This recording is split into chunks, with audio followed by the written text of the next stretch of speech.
going to wear these shoes, but I didn't want anybody to get confused about who was the magazine editor and who was the chief design officer, so I just went with these boring brown shoes.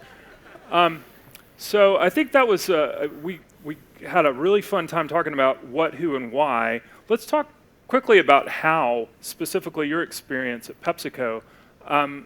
You were recruited 5 years ago to come into PepsiCo as the first chief design officer at the company, recruited by Indra Nooyi. What was her pitch to you, and what was her mandate to you to come in this new role, massive company? What did she tell you was the journey for you coming into PepsiCo, and what did she want you to accomplish? Well, PepsiCo back then, as many other companies, was in a moment of change because the world is changing. And essentially, it's changing the way we build brands, mostly because of the drivers I shared earlier, especially because of the role of social media.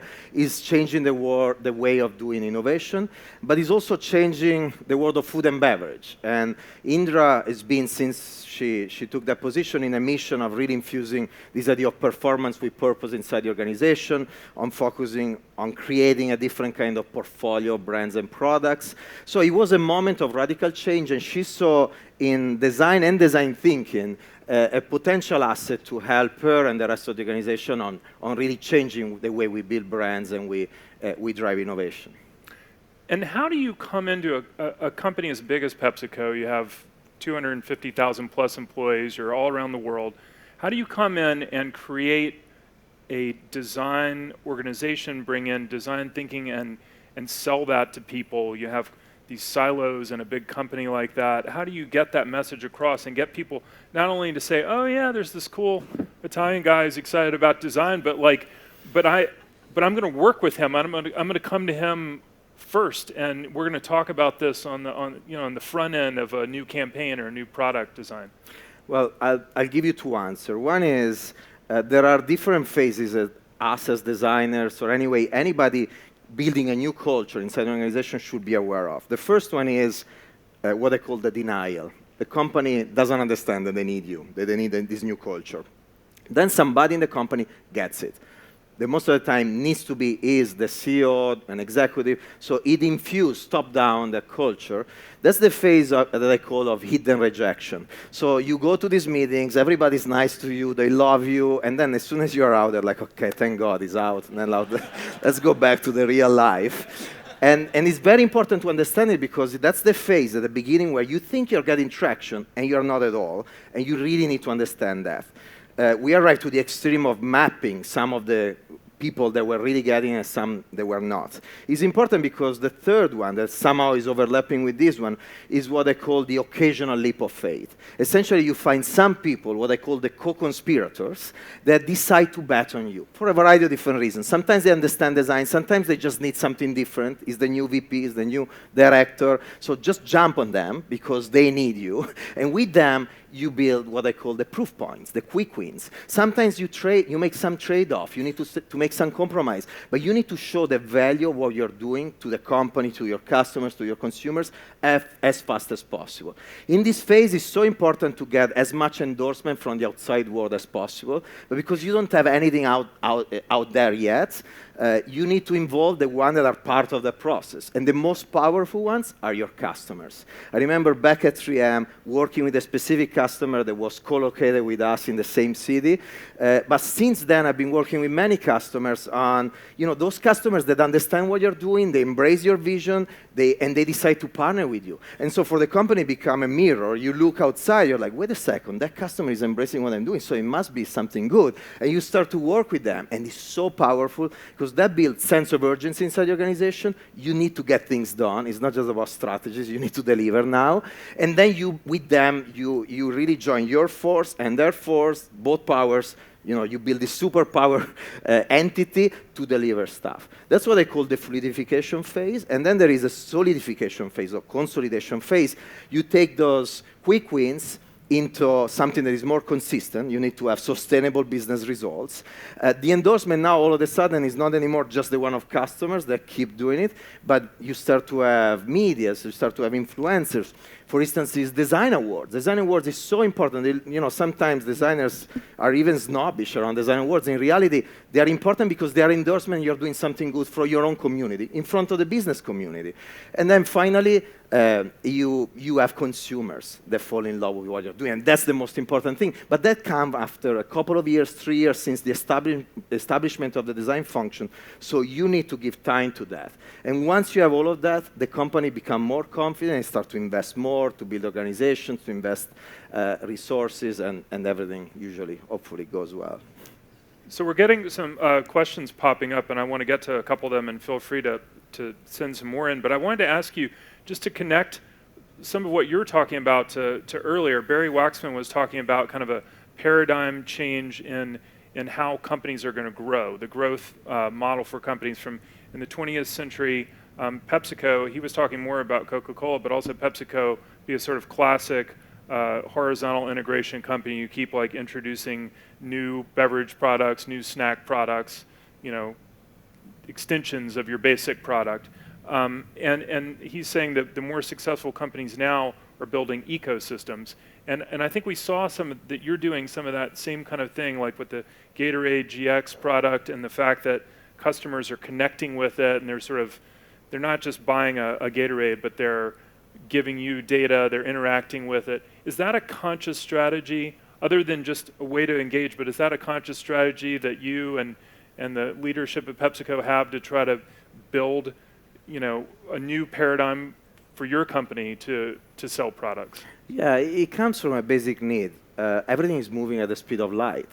So you don't have the luxury anymore, once again, to go to an agency, ask for research. They do their research. First of all, they need to understand the company, the brands. They take their time to do their research. They come back. They give you the data. Now you try to apply the data to your world. No, we need to be in research 24/7. We need to have a bunch of ethnographers that are the 250,000 people we have inside the organization out there with the antenna up, trying to understand what's going on. And the more tools we can build through digital media, through smart machines, through entire ecosystems across every touch point to collect those data 24/7 and translate them in innovation, the better it is. And that's why it's so important to have internal design organizations, because it's not a sequential process anymore. You need people out there understanding trends, breathing, eating, drinking those trends, taking them in, knowing perfectly the company, and starting to prototype, even if your company is not asking you to do it. And somebody was saying earlier on stage how designers really, they come up with ideas and they keep proposing ideas. I mean, it's just a need that we have. And so that's what you will have when you have designers in-house. They will keep generating ideas that are relevant not just to consumers, because that's very important to do things that are relevant to consumers, but designers in-house will be able to understand also what is relevant to the company. So those relevant, first filter, consumer. Second filter, what of those insights are relevant to the company? And finally, so that's design thinking in action. We were talking about this earlier. Design thinking is empathy, understanding people's needs, wants, and dreams. Then you take those insights and you translate them in a strategy. So the second bucket is a strategy.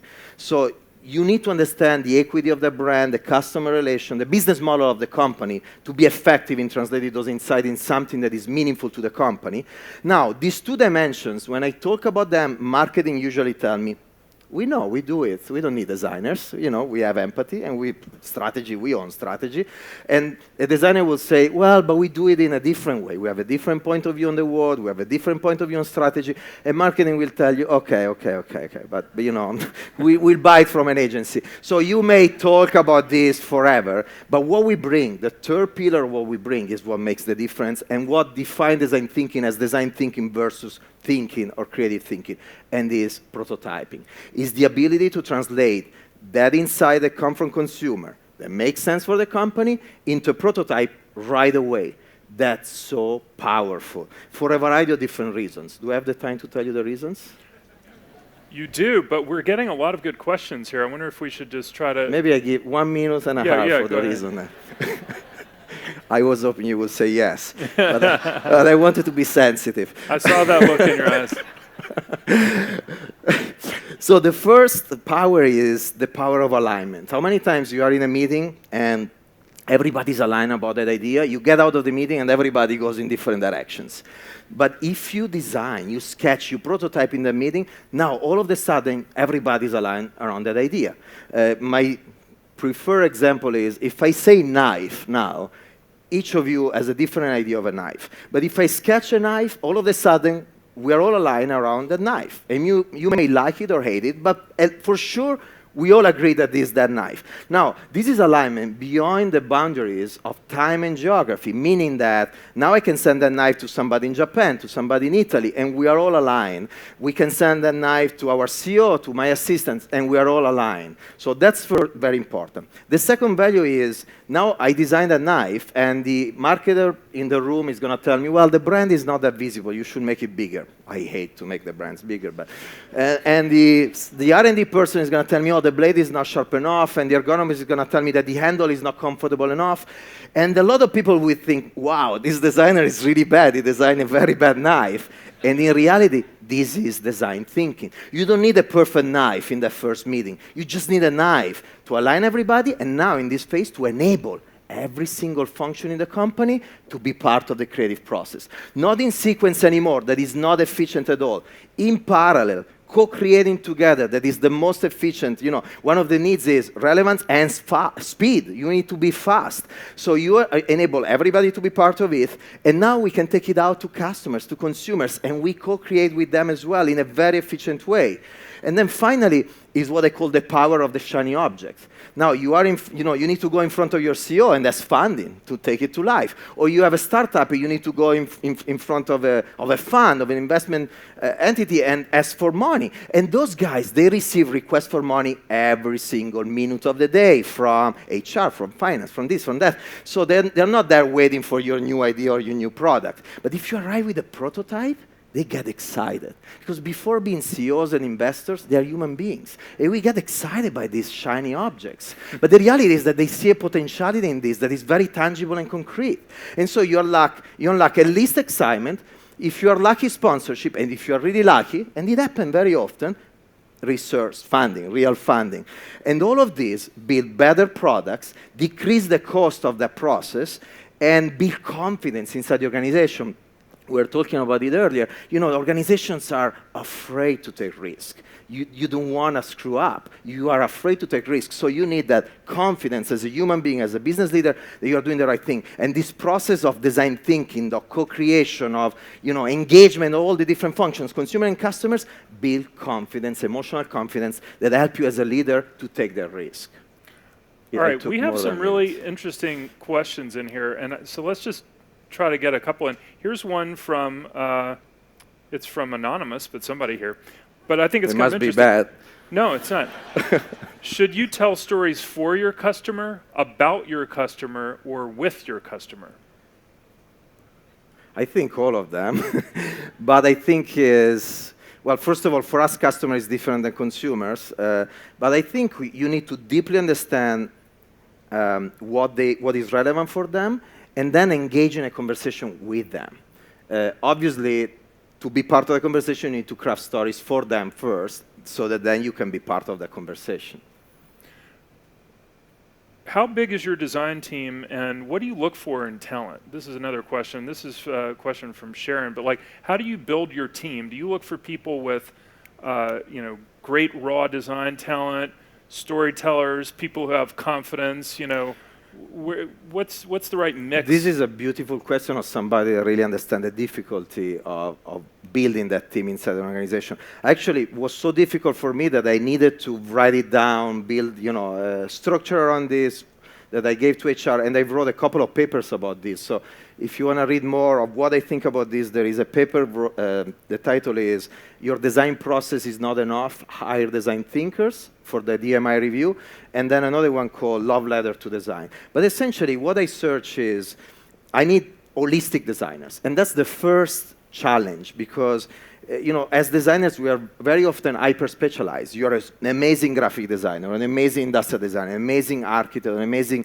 digital designer, and we live in a society where everything is mixed together in building this kind of stories across touch points. And so my biggest challenge has been to find leaders, design leaders that would understand every single aspect of design. So that's the first one. The second one is, once you get it, you need to be business savvy. You need to understand how to translate that into a business world and articulate it in front of your different stakeholders. The third point is, the third value that I search is they need to have a very high EQ, empathy. Because you may be an amazing designer, understand the business very well, but if you're building something new inside the organization or with your own company and startup, you need to understand how to engage with people, how to take them with you in the new journey, new venture. And you need for that, you need to have a very, very, very high empathy, and also to be very, very optimistic. You need to look at the world, the glass is always half full. That's extremely important. So all of these are very important characteristics. And then, we were talking about this earlier, you need to be curious, because in curiosity you find then inspiration everywhere you are, no matter what you do. And curiosity is nurtured by traveling, by reading, by a variety of different things. But you need to have that kind of curiosity and humility to listen, even when you become somebody very important in your world, and you may fall into the trap of arrogance. Keep being humble and listen to people. On point number 2, we got a question here from Lynn that sort of goes to that. How do you measure the success of what you've talked about? How do you have an ROI on what you're doing? Like, some of these examples you showed us, the physiologist, like I want to go experience that, or the Life Water, these cool ideas you've got, and you activate these with customers and do a setup and get a lot of excitement. How do you prove your return on that, your benchmark, the success of what you're doing? Yeah, it's interesting. When I was back at 3M, they would ask me, you need to define design ROI. And so I've been working for 2 years on defining design ROI. When I finished and finally had the tool, nobody was asking anymore. And this is true at PepsiCo as well. Nobody's really asking anymore. Why? Because you start to see the value across the board in what you do every day. In the meantime, they still need it, because now they need to show to the outside world, how they're building value, to shareholders, to investors. So in a way or the other, guys, design community, we need to deal with this ROI thing. What is ROI for us? Well, first of all, we are a company that needs to deliver sales and profit. So the ultimate ROI is the performance of your company, top line and bottom line, and of your brand. Do not measure the work of design on one single object, on one single project. It's like, Apple launching an amazing iPod, and then everything else was a disaster. It wouldn't be Apple as it is today. It's the entire ethos and strategy of the brand. Why I'm saying this, because so many times people get scared by, embracing design, and like, oh, let's start with this product or this thing inside a brand with multiple products. Well, you need to start somewhere, but you need to have a very clear vision of how to change everything as fast as possible. So one is the financial performance of the brand, not of the product. Then there are a series of other variables that are intangible. You can measure them, but most of the time you don't even need to measure them, you observe them. So one is speed to market, so it's the impact on your innovation R&D machine. 2 is your customer relation. Through design, you can shift the conversation completely. You can elevate the partnership with them, and you can innovate together. 3 is how consumers connect with you and react to you. And again, you may measure that, but you just, thank God there are social media today, so you just see how they talk about you. 4 is, I lost the count, but anyway, the next is the brand equity, the equity of your brand, and how that impacts the equity of your brand. And then there are a variety of variables linked to the productivity of what you do. People think that design is expensive, it's always expensive. The reality, through design, you can cut cost of the product, you can cut cost of the process. So there are a variety of, or you can enable replication, lift and shift at global level in a much more efficient way because of prototyping. So is also the impact on cost that is impressive. Even our own internal organization, we have a physical design center, we have hundreds of designers in-house, but we offset the cost of this with a much more efficient spending with external resources. And it doesn't mean we're just cutting costs with agencies. We're working with tons of agencies, but we're using our money in a much smarter way than in the past.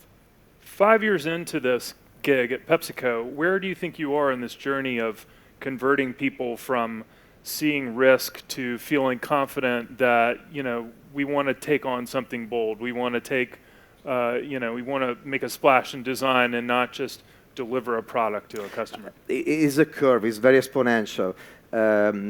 the confidence is spreading across the company. The non-believer are either leaving or they're embracing it.